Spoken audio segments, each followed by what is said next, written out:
بسم اللہ الرحمن الرحیم۔ محترم خواتین و حضرات، امید ہے آپ سب خیر و عافیت کے ساتھ ایمان و یقین کی بہترین حالت میں ہوں گے۔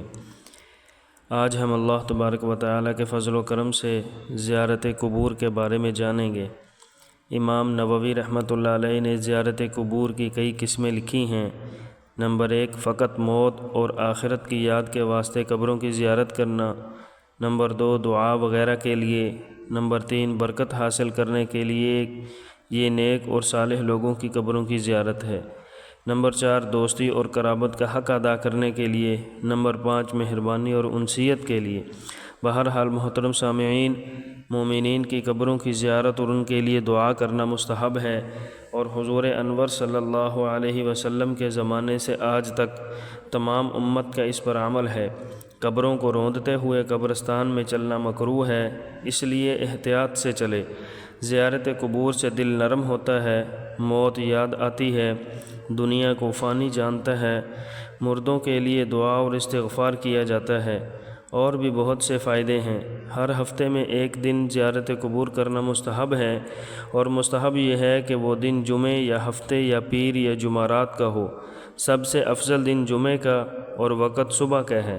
شب برات، ذی الحجہ کا پہلا عشرہ یعنی پہلے 10 دن، عیدین یعنی عید الفطر اور عید الاضحیٰ، اور محرم الحرام کے پہلے 10 دنوں میں بھی قبروں کی زیارت کرنا افضل ہے۔ عورتوں کے لیے بھی اصح یہ ہے کہ زیارت قبور جائز ہے، جبکہ وہ غیر شرعی امور نہ کریں، لیکن زیادہ صحیح یہ ہے کہ عورتیں خواہ بوڑھی ہوں یا جوان، خواہ بزرگوں کی قبروں پر جائیں یا عام قبرستان میں، مطلقاً ہر حال میں منع کیا جائے۔ اور ہمارے زمانے میں جبکہ جہالت اور رسوم بدعات اور شرک کا بہت زور ہے، اور بہت سے غیر اخلاقی اور غیر شرعی امور اور مفاسد کا ظہور ہے، شدت سے منع کیا جائے۔ زیارت قبور کا طریقہ یہ ہے کہ گھر پر یا مسجد میں 2 رکعت نماز پڑھے، ہر رکعت میں سورہ فاتحہ کے بعد آیت الکرسی 1 بار، قل هو اللہ 3 بار پڑھے، یا جون سی صورتیں چاہے پڑھے، اور اس کا ثواب میت کو بخش دے۔ اس کے بعد قبرستان جائے، اور جب قبرستان میں داخل ہونے لگے تو جوتے اتار دے اور اندر داخل ہو کر یہ دعا پڑھے: السلام علیکم دار قوم مؤمنین وإنا ان شاء اللہ بکم لاحقون ونسأل اللہ لنا ولکم العافیہ۔ یا یوں کہے: السلام علیکم یا اہل القبور یغفر اللہ لنا ولکم انتم سلفنا ونحن بالعصر۔ اور بھی صیغے حدیثوں میں آئے ہیں۔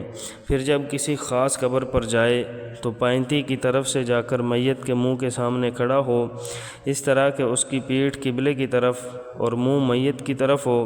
لیکن اگر اس پر عمل ممکن نہ ہو تو جس طرف سے آ سکے اور جہاں کھڑا ہو سکے اس پر عمل کرے۔ صاحب قبر کے قریب یا دور حسب مراتب بیٹھے، جیسا کہ زندگی میں اس کا لحاظ کرتا تھا۔ بزرگوں کے مزارات کے پاس بیٹھ کر اخذ فیض اور مراقبہ کرنا جائز ہے، اور مذکورہ بالا سلام مسنون پڑھے۔ اس کے بعد حسب توفیق قرآن مجید کا کچھ حصہ یا صورتیں پڑھے۔ بہتر یہ ہے کہ الف لام میم سے مفلحون تک، پھر آیت الکرسی، آمن الرسول سے آخر تک، سورہ یاسین، سورہ ملک، سورہ الہاکم التکاثر 1 مرتبہ، اور سورہ اخلاص 12 یا 11 یا 7 یا 3 مرتبہ پڑھے، اور جس قدر اور جس جگہ سے ہو سکے قرآن شریف پڑھے، اور اس کا ثواب اس میت کو اور اس قبرستان کے سب مردوں کو پہنچائے۔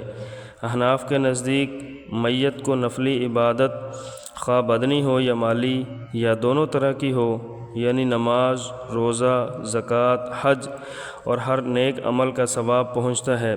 اس بارے میں فقہا کا اختلاف ہے کہ جتنے مردوں کو ثواب بخشا گیا ہے وہ تقسیم ہو کر ان کو ملتا ہے، یا ہر ایک کو اس عمل کا پورا ثواب ملتا ہے۔ دونوں قول صحیح ہیں، لیکن دوسرے میں وسعت ہے، اور دراصل یہ کام اللہ تعالیٰ کا ہے۔ ہمیں اس بحث سے بچنا چاہیے۔ محترم سامعین، یہ بھی یاد رکھیں کہ قبر کو بوسہ دینا منع اور حرام ہے۔ قبر کا طواف اگرچہ تعظیمی ہو منع ہے، لیکن اگر کوئی شخص غلبہ محبت میں مغلوب ہو کر قبر کے گرد گھومنے لگے تو وہ معذور ہے۔ عوام کو اس سے منع کیا جائے اور ایسے مغلوب الحال شخص کو عام لوگوں کے سامنے نہیں آنا چاہیے۔ قبر پر پھول چڑھانا، چادر، غلاف چڑھانا وغیرہ امور اور دیگر رسوم جاہلیت کا کرنا منع اور بدعت ہے، ان سب سے بچنا ضروری ہے۔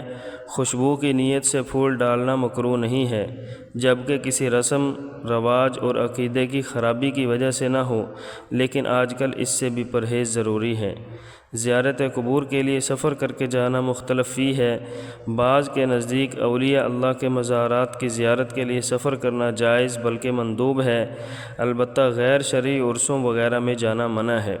اللہ رب العزت سے دعا ہے کہ اللہ تعالی ہمیں سمجھنے، عمل کرنے اور دوسروں تک پہنچانے کی توفیق عطا فرمائے۔